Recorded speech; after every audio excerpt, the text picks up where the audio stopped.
So how did I get in documentaries? Well, I was like 10 years working with Dennis in dramatic films. And then there came a time where we were both individuals and we were both directors. And he got some offers to direct at studios at a time when I didn't get an offer. And David Wolper was starting up. David Wolper, who became known as Mr. Documentary. And an opportunity existed to go in and make some films for him, which I did. And then once you start being successful in one area, then you get other work and offers and so forth. And I was 2 years with Wolper as an independent filmmaker, but working on his productions, and then started my own company. Actually, my first job after a time out of war was to be hired by Charles Laughton to direct the second unit of Night of the Hunter, which I did. And then he was going to go on and direct The Naked and the Dead, a war film, obviously. And he hired Dennis and me to do the screenplay, which we worked on for a year. So war, from a time out of war to Naked and the Dead, became, you know, a staple or whatever. And war is inherently dramatic.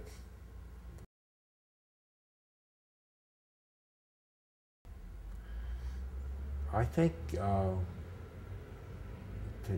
kind of generalize, for me, it consists of many things, including access. It's very, very important.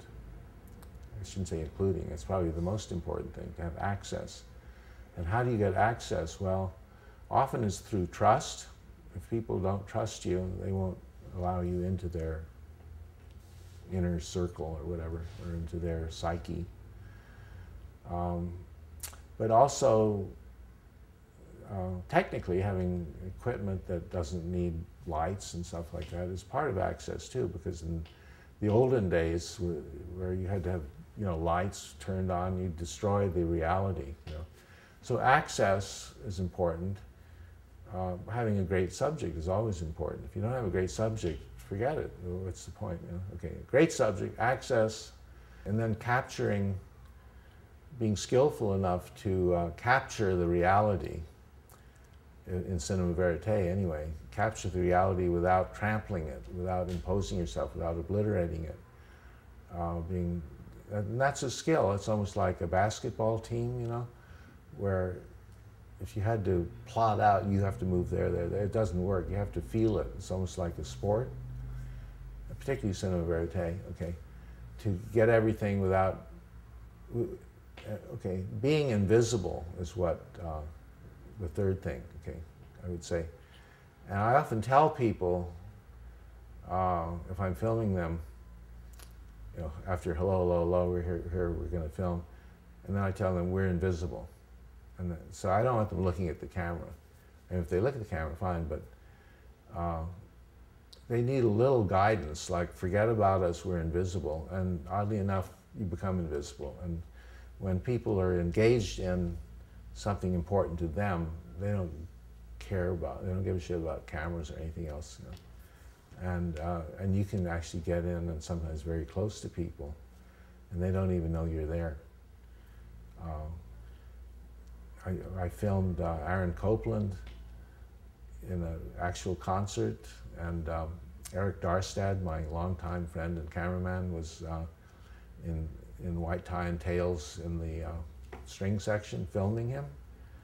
And Copland didn't even know he was there until one moment. He saw him and he almost fell off the podium. But it's important before you start shooting to have done the research so you know what the structure is. You know, when I was teaching at UCLA, and you know, I always say the most important things are structure, structure, and structure. And when people didn't have structure, they'd shoot their budget, particularly when there was film, and then realize they hadn't shot what they wanted to shoot and didn't have any money left. But also time and everything else, and exhausting everybody. So the steps for me are phase one. Before you do any shooting, you do research, and you then, with all the stuff that you found, then formulate some kind of a treatment, outline treatment, So you can, on paper, see something that has beginning, middle, and end, and know where it's going. Then, and still leaves a lot of room for discovery and opportunities, but then you shoot.